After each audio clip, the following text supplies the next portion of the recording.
first Avengers movie, Cap says this to Tony: "You're not the guy to make the sacrifice play." And we all know how that turns out. The two alphas of the group butt heads and struggle to find chemistry, hence the whole Civil War thing. Despite the constant conflict, Tony learns a lot from Steve Rogers. The never say never demeanor that Steve exhibits rubs off on Iron Man, and it's what nags him when he tries to avoid looking into time travel. If the chance is there, Tony takes it, and he knows how to back it up now. Essentially, Captain America shows Tony what attributes it takes to be the Avengers leader and makes the sacrifices you need to protect everyone. Look at Tony in the first Avengers. He grows as a leader from that point on. Stark teaches Banner a lot more about being Hulk than Banner teaches Tony directly. Their dialogue tends to lean towards helping Bruce. Fans, myself included, argue that Professor Hulk happens thanks to Iron Man telling him to embrace the big guy. Dr. Banner matches Stark in intelligence most of the time, and you can see that Tony respects him the most of anyone in the group. The Hulk side of Banner humbles Iron Man. It's a lesson simple enough for Tony to remember. He's not always the strongest, most intelligent guy in the room, but there's also the fact that Banner sits and listens to Tony vent about his dramas. For a short amount of time, Bruce is the person that Tony can lean into for venting.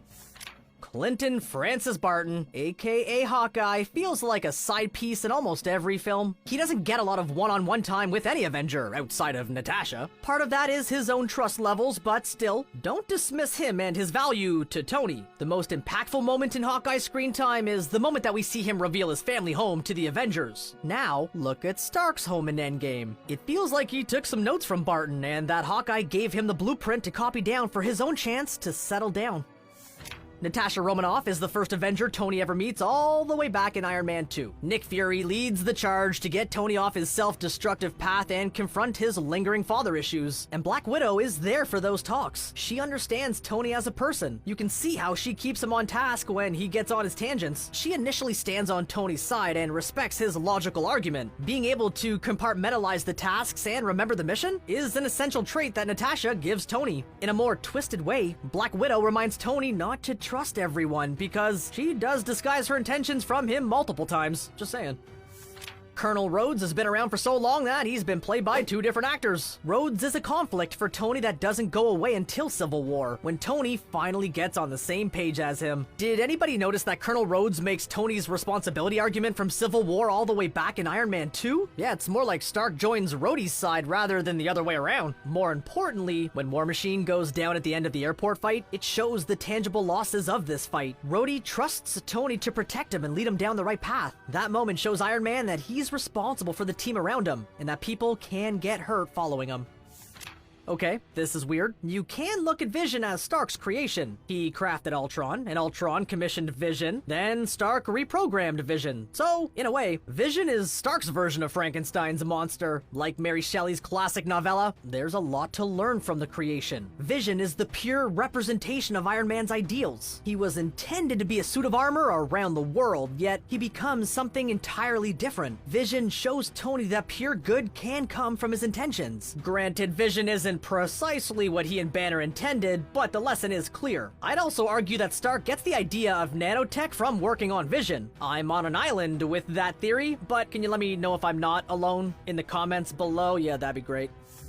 Everything's coming up Wanda right now as she fills the void of Marvel content we've been desperate to get for months. Her life story is intertwined with Tony's past. The fact she exists partly due to Stark's sins is a reminder of his tarnished legacy. Other than that, there aren't many conversations these two have throughout the first three phases. Obviously, Scarlet Witch is the one who manifests Tony's vision through her magic. She's the one who helps illustrate to him what his real fear is. What's more, the decision to lock her up in Civil War comes back to bite him. I feel like, for Iron Man, it's a lesson in treating all superheroes as people and not weapons. He needed to be there for Wanda at that moment, not shut her off from people.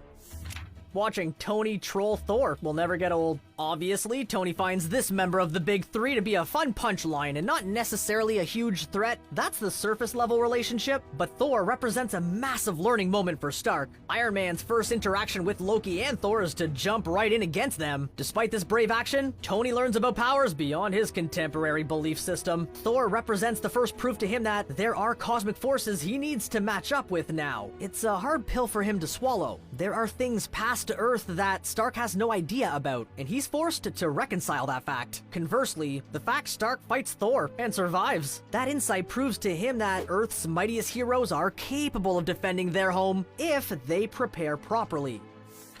Alright, there are a lot of existentialism type lessons on this list, and I know that can get controversial and odd. Let's keep things simple for this entry, just the way Falcon likes it, right? These two barely talk, and Sam Wilson's strict loyalty to Captain America makes any relationship between him and Stark doubtful from the beginning. Falcon's the fly that Tony can't seem to swat in Civil War. There's something else that's fascinating. Tony refuses to provide his tech to the military in Iron Man 2. He thinks of himself as the only person that can be trusted with his suit. Falcon's military tech shows that there are ways to fly outside the Iron Man model. Some morally good people can be charged with weapons like this. Falcon teaches Tony that there are more people than just roads in the military that he can trust. I don't feel so good. I'm not crying, you're crying. It's still hard to discuss the Iron Man-Spider-Man relationship that the MCU built over just a few movies. Stark recruits Peter to be his mentee, and the connection immediately works on so many levels. I like to think of Peter Parker as a trial run for Tony's parenting before having Morgan. Spider-Man is Stark's final lesson. On a sadder note, Peter is the first person Stark loses that shows him how to grieve appropriately. You can see him holding on to the memory of Peter in a healthy way. You might feel differently, but I see Stark processing his pupil's loss without letting it dominate his life. He did not move on from his parents' death in a healthy way. With Peter, he did, and he didn't sacrifice what he had just to get him back. That is called growth.